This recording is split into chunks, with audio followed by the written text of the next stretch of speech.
Over the gray expanse of the Aleutian Islands, the fog never truly lifted. Pilots called it the graveyard of compasses, a place where horizons vanished and the ocean blended with the sky. Somewhere in that emptiness, a patrol plane drifted off course, searching for home. Then, through a break in the clouds, the crew saw something that froze them in place. Down below, half buried in the swamp, was a fighter, sleek, pristine, and unmistakably Japanese. Its wings were painted with red suns, still bright against the mud. But the aircraft wasn't wrecked. It was intact, perfectly preserved. As if waiting to be found, the pilot, Lieutenant William Thies, circled lower, unable to believe it. The plane before him was the Zero, the machine that had ruled the Pacific skies, out-turning, out-climbing, and out-fighting everything America had sent against it. For months, pilots had died trying to understand its secret. And now, one lay before him, silent and whole. Its mystery ready to be unlocked. What Thies didn't know was that this discovery, this single aircraft in a forgotten Alaskan swamp, would change the course of the air war. Because inside that Zero was the key to defeating Japan's greatest weapon. And the man who had landed it there had done so flawlessly, in fact, that his perfect emergency landing would do more of his comrades than any American ace ever could. When the war in the Pacific began, the skies belonged to Japan. From Pearl Harbor to the Coral Sea, American pilots found themselves outflown, outgunned, and outclassed by a machine they barely understood. It was called the Mitsubishi A6M0, light, elegant, and impossibly agile. At first glance, it seemed fragile. Thin aluminum skin, no armor behind the pilot, no self-sealing fuel tanks. But in the hands of Japan's finest aviators, it became a weapon of pure dominance. They could turn inside any Allied fighter, climb faster, and vanish into the clouds before a single bullet found its mark. American pilots called it the impossible plane. They said it could hang in the air like a dragonfly and twist through turns no human should survive. By the summer of 1942, that legend had spread across the Pacific like a storm. Japan's fighter squadrons, trained in the traditions of the Imperial Navy Air Service, treated flight as both art and sacrifice. Their mastery of the Zero came from discipline and from faith. To them, the aircraft wasn't just a machine. It was an extension of spirit, the embodiment of Bushido in metal and flame. Every American loss deepened the mystery. Radar reports, gun camera footage, even pilot testimony, none of it explained how this aircraft could outperform everything the U.S. had. At Midway, at Wake, at the Coral Sea, Zeros carved American formations apart, disappearing into the clouds before a counterattack could even begin. The truth was simple and devastating. The Allies were fighting blind.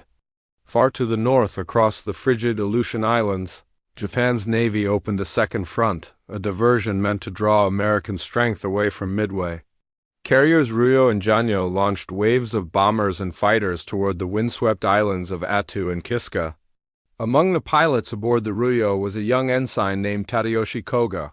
He was 19 years old, quiet, precise, and deeply proud of his aircraft, a newly built Zero serial number 4593.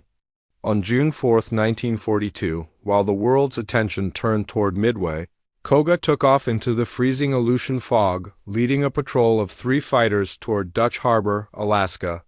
It should have been a routine strike, but in war, even routine missions are one heartbeat from disaster. As Koga's formation descended toward their target, anti-aircraft fire erupted from the American base below. Tracer rounds stitched across the gray sky. One shell burst near his engine cowling, a lucky hit that tore through his oil line. In seconds, black smoke filled the cockpit. The engine coughed, sputtered, and began to seize. He was losing altitude fast, the freezing wind whipping through bullet holes in the fuselage. His 2 wingmen called for him to bail out, but Koga refused. To him, abandoning his Zero wasn't an option. Japanese pilots were taught that their aircraft were sacred, not to be discarded unless completely destroyed. And more importantly, this was enemy territory. If captured, he risked not only his life but his honor.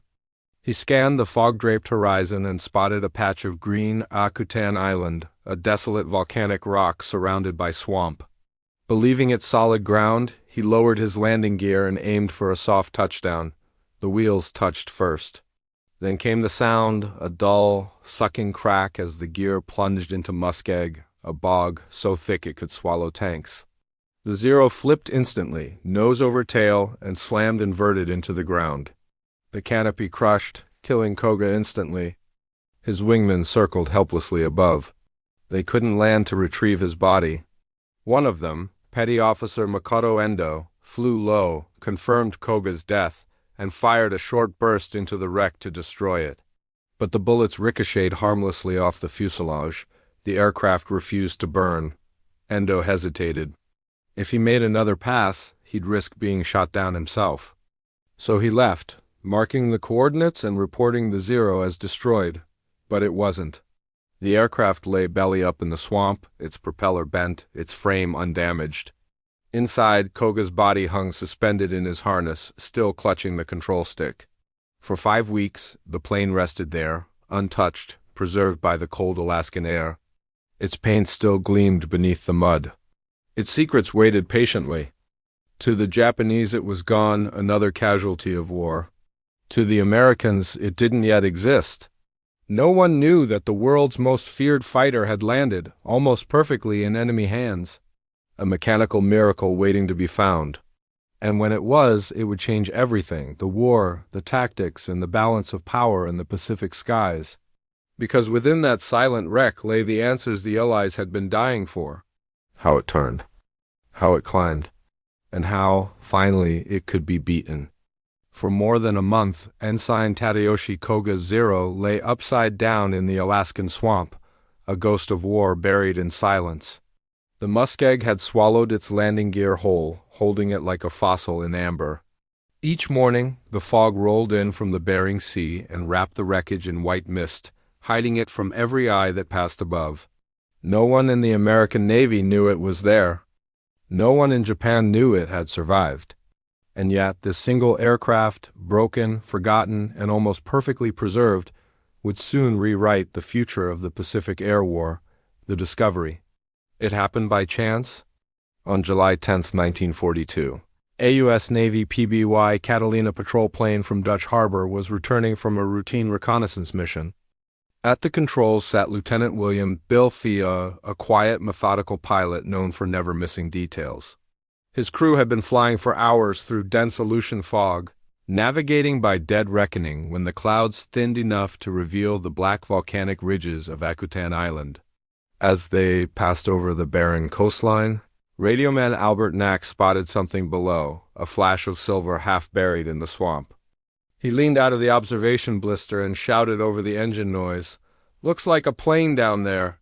Thies banked the Catalina hard, circling back for another pass. Through binoculars, the crew could see the outline clearly now, a fighter lying belly up in the bog, its pale green wings stretched wide. And on each wing the unmistakable red circle of the rising sun. They were staring at a Japanese Zero, intact, unburned, and seemingly untouched by time. Thies circled twice more, noting the position on his map. He couldn't believe what he was seeing.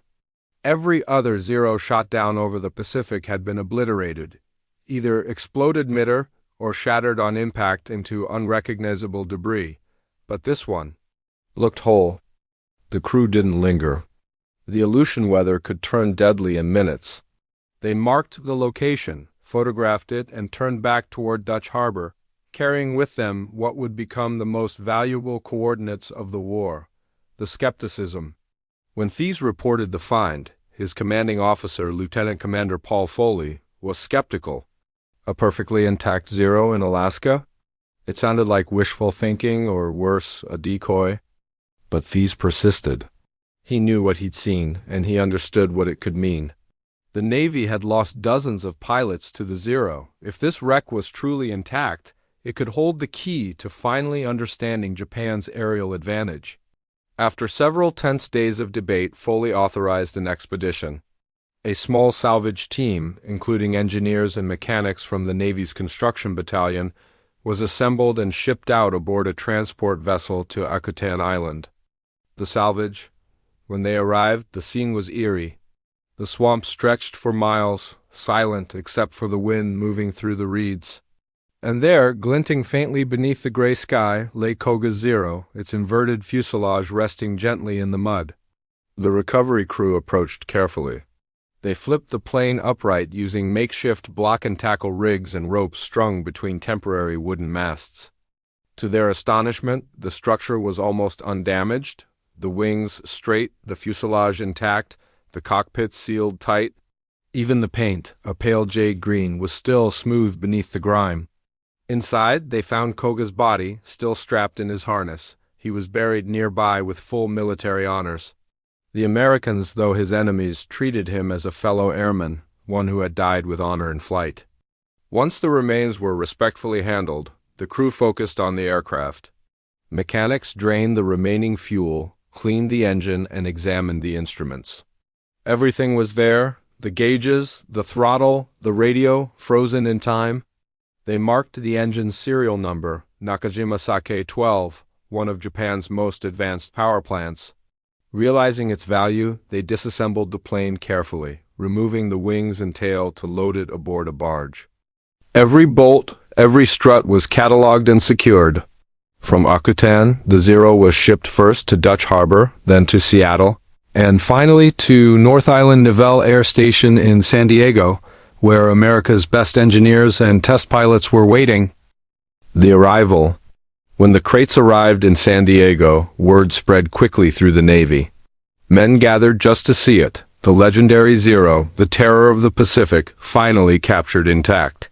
For months, American pilots had described it as invincible. Now it sat before them in a hangar, silent and fragile, stripped of myth. The team assigned to restore it included some of the Navy's finest, engineers from Grumman, mechanics from Lockheed, and test pilots from the Naval Air Test Center. They worked day and night to rebuild it exactly as found, repairing bent propeller blades, patching bullet holes, and replacing only what was necessary to make it airworthy again. When they finished, it gleamed beneath the California sun, a pale green ghost resurrected from Alaskan mud. Its sleek lines and impossibly light frame fascinated the engineers. They couldn't believe such a delicate structure had dominated the Pacific for so long. Every inch of it was a study in precision. The wings, perfectly curved for tight turns. The controls, butter smooth. The fuselage, so light you could dent it with a fist. But there was genius in that fragility. The Japanese had built an aircraft that sacrificed protection for performance, a plane designed to attack first and never be hit at all. The realization. By August 1942, word of the discovery reached the highest levels of the Navy. Admiral Nimitz himself received reports describing it as the single most valuable intelligence find of the Pacific War. What Thies and his crew had stumbled upon was more than an aircraft. It was the enemy's playbook, the blueprint of Japanese air superiority. Within weeks, the restored Zero would take to the skies again, flown not by a Japanese ace, but by a U.S. Navy test pilot named Eddie Sanders. He would uncover its strengths, expose its weaknesses, and rewrite the rules of aerial combat forever. But none of that would have been possible without a single act of curiosity, a patrol crew willing to circle back through fog and cold just to look again. They didn't know it then, but that decision, that moment of hesitation above a swamp, would save thousands of Allied lives. The plane that once ruled the Pacific was about to become its undoing. In early September 1942, at North Island Naval Air Station in San Diego, mechanics gathered around the captured Japanese Zero as if it were a relic from another world. For the first time, American hands had touched what pilots had only seen in gun camera flashes or fireballs over the Pacific. The aircraft, a 6M2 Model 21, serial number 4593, had been fully restored. Its Nakajima Sake engine purred quietly under inspection. The pale green skin shimmered under the California sun. The red Hinomaru roundels still painted on its wings, a haunting reminder of the hundreds of Allied planes it had outflown. But now it wore a new purpose. For the U.S. Navy, this machine wasn't a symbol of fear anymore. It was a puzzle to be solved. and the man chosen to solve it was Lieutenant Commander Eddie R. Sanders. First flight. On September 20th, 1942. The hangar doors rolled open. Technicians cleared the runway, and Sanders climbed into the cockpit of the Zero, the same seat where Tadayoshi Koga had taken his last breath. For a long moment, Sanders just sat there, hands resting on the throttle, studying the simplicity of its controls. No armor, no bulletproof glass, no self-sealing fuel tanks. Everything about the Zero screamed minimalism. Every ounce of weight stripped away for agility. It was a design philosophy unlike anything American engineers would dare build. He taxied out slowly, pushed the throttle forward, and the plane leapt down the runway. The engine roared to life with a smooth, effortless hum. Then the Zero lifted off, climbing faster, lighter, and more gracefully than any U.S. fighter Sanders had ever flown. At 2,000 feet, he banked left. The aircraft responded instantly, no hesitation, no drag, as if it anticipated his thoughts. He pulled into a vertical loop, rolled, and then turned hard into a steep dive.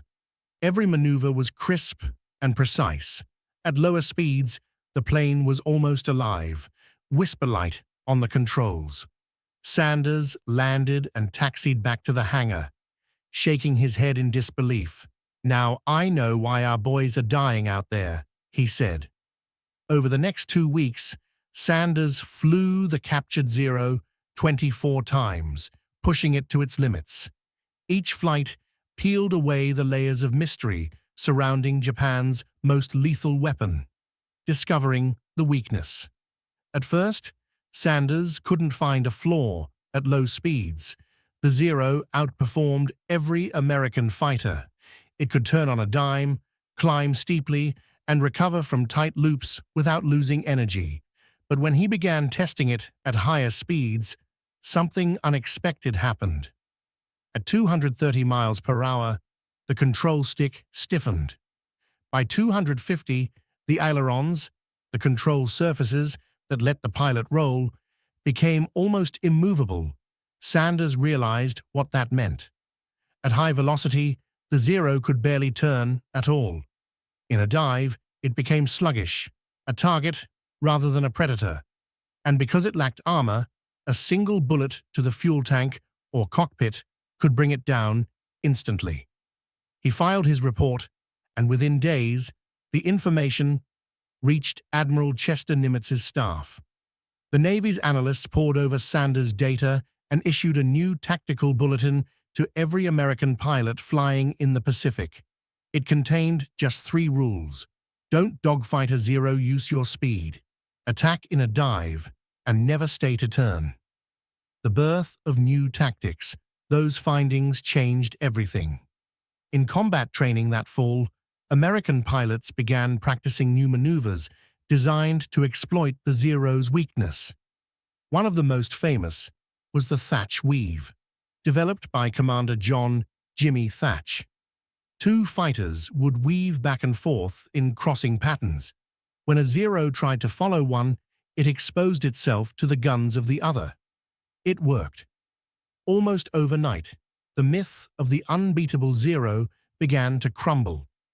Reports from the Pacific told the story. At Guadalcanal, at Santa Cruz, and over the Solomons, U.S. pilots began scoring kills they once thought impossible. Hellcats and Wildcats dove from altitude, fired bursts, and climbed away before the nimble Zero could react.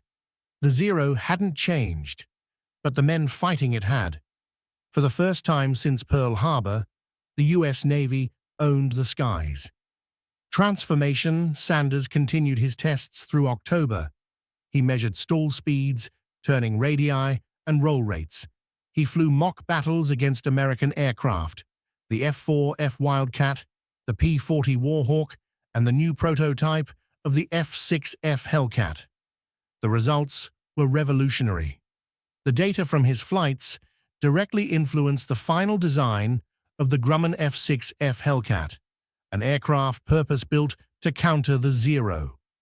It was heavier, faster, and armed with 6.50 caliber machine guns.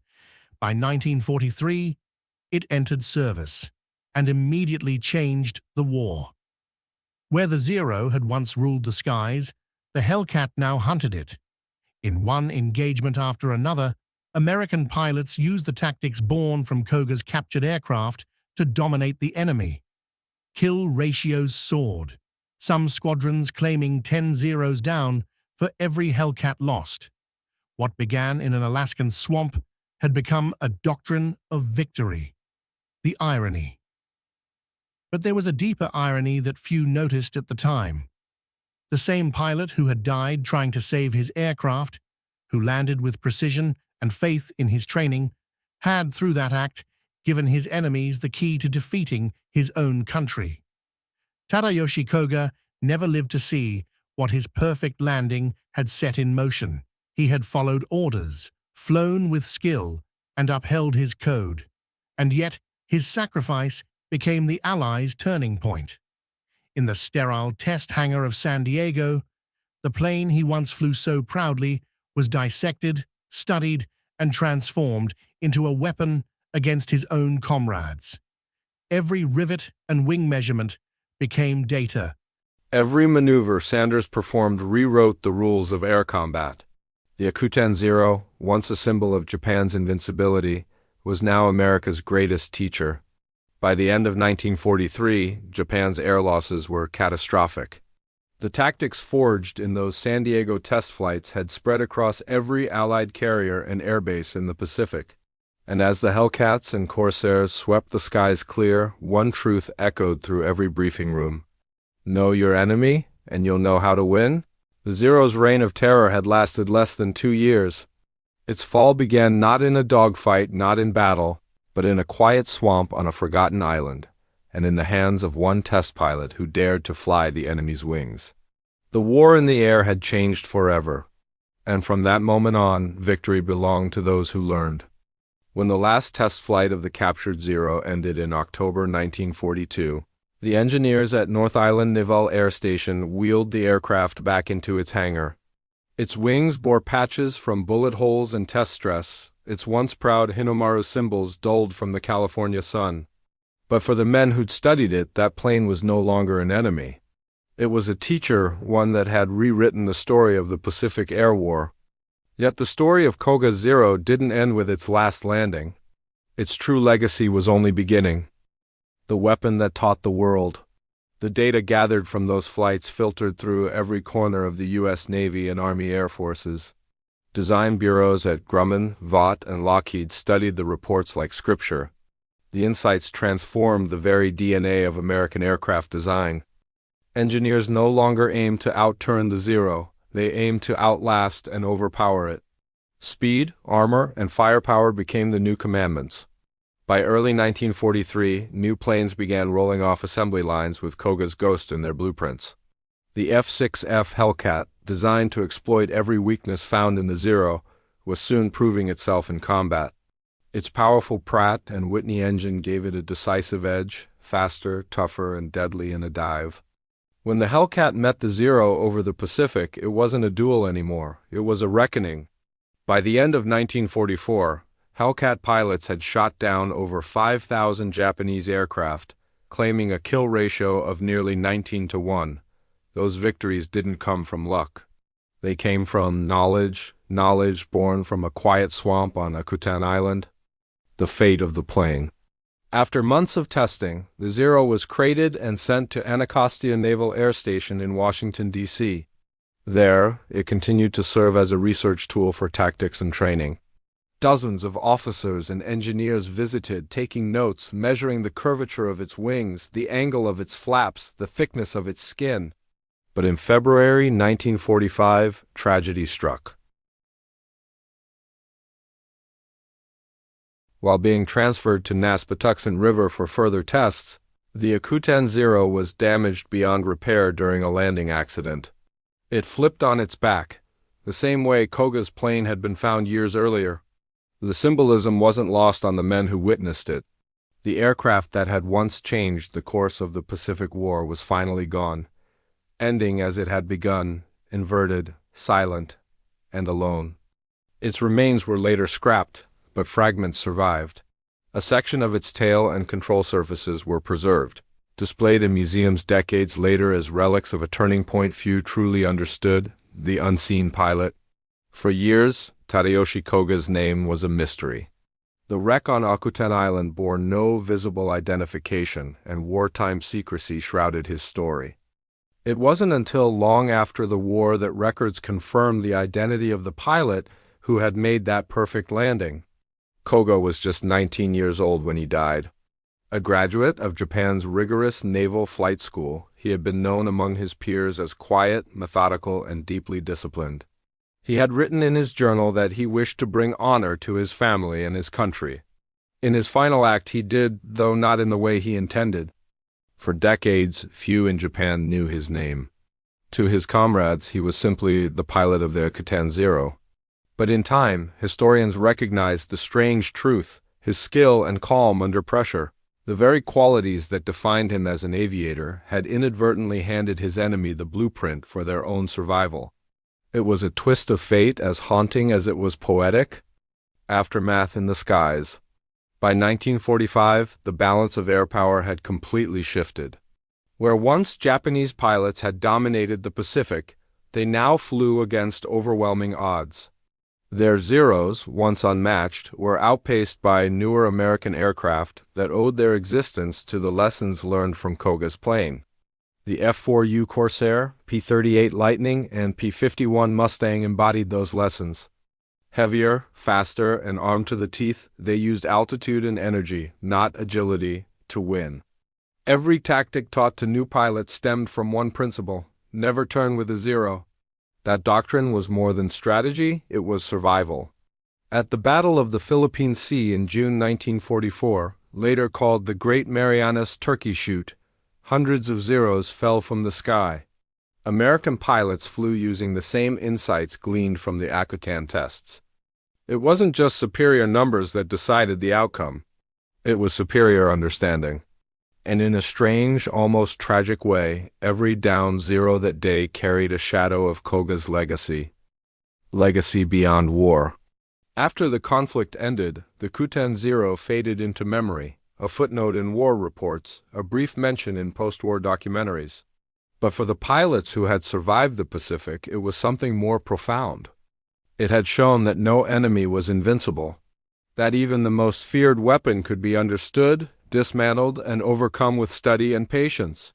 In later years, surviving test pilots like Eddie Sanders reflected on those flights in California. He admitted that flying Koga Zero had changed him. It reminded him that war wasn't just about strength or courage, it was about learning faster than the other side. That airplane, he said in an interview years later, taught us everything we needed to know about how to win.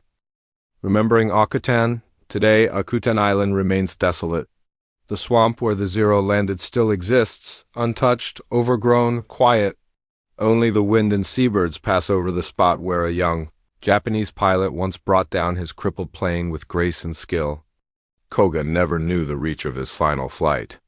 But every pilot who survived because of the lessons from his Zero, every aircraft that carried its design, DNA into victory, all of them owe something to that lonely swamp and the young man who landed there with steady hands and a pilot's pride.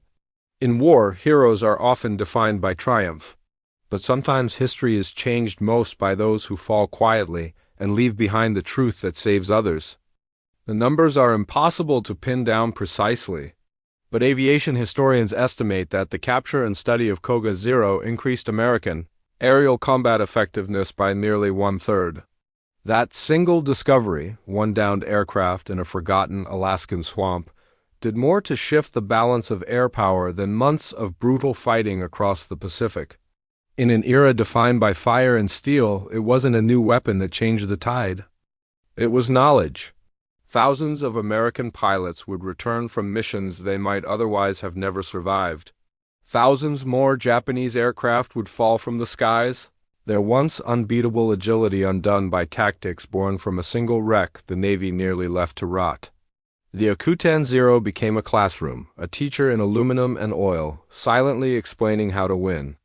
And it all began with one man's skill and another's conviction. Lieutenant William Thies, flying through dense Aleutian fog, could have ignored the glint of sunlight off that marsh below. It could have been anything: debris, wreckage, or the remains of another forgotten patrol. But something about it caught his eye. He circled back, marked its position, and took a chance that changed the course of history.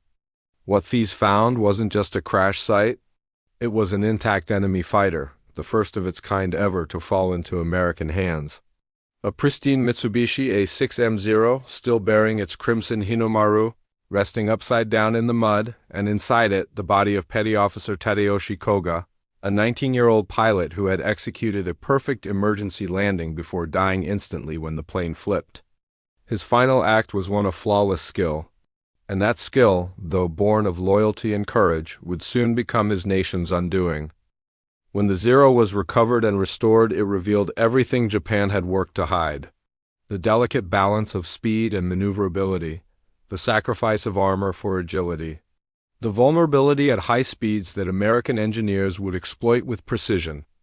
Under Lieutenant Commander Eddie Sanders, the Zero flew again, not for Japan, but for America. Flight after flight, Sanders mapped its secrets. He discovered the stiffness in its controls above 230 miles per hour, the fragility of its frame under pressure, the fatal flaw that turned invincibility into illusion. Those lessons became doctrine. Don't turn with a Zero. Dive. Hit fast. Hit hard. Get out. And suddenly the skies shifted.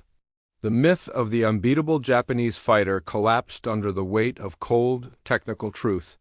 American pilots, once outmatched, now fought with the precision of knowledge instead of the desperation of fear. All of it, every maneuver, every new tactic, every survival, traced back to that swamp on Akutan Island. Historians still call it one of the most important intelligence recoveries of the entire Second World War. The Akutan Zero was never meant to change the world. It was meant to fight one more mission, serve one more squadron, defend one more pilot's honor. Instead, it became a symbol of how fragile supremacy can be, how even the mightiest weapon can betray its own secret if fate tilts the right way. Today, when you visit the Smithsonian and see the fragments of Koga's Zero on display, the wing panels, the instrument dials, the faint trace of red where Japan's sun once blazed, you're not just looking at metal. You're looking at the moment the Pacific War began to turn. You're looking at the wreck that saved thousands of lives. You're looking at the answer that every American pilot had been dying to find. Somewhere in Japan, Tadayoshi Koga's family still honors his grave, a pilot remembered for his courage and devotion. They may never have known that his final flight, his last act of calm precision, would become the seed of his enemy's triumph. That his perfect landing, made with skill and pride, would teach the world how to defeat the machine he loved. The Akutan Zero stands as proof of a deeper truth about war. That knowledge, once uncovered, can be the most powerful weapon of all. That sometimes the greatest victories are not won by force, but by understanding. And in that quiet Alaskan swamp, surrounded by fog and silence, a single aircraft taught the world exactly how to win.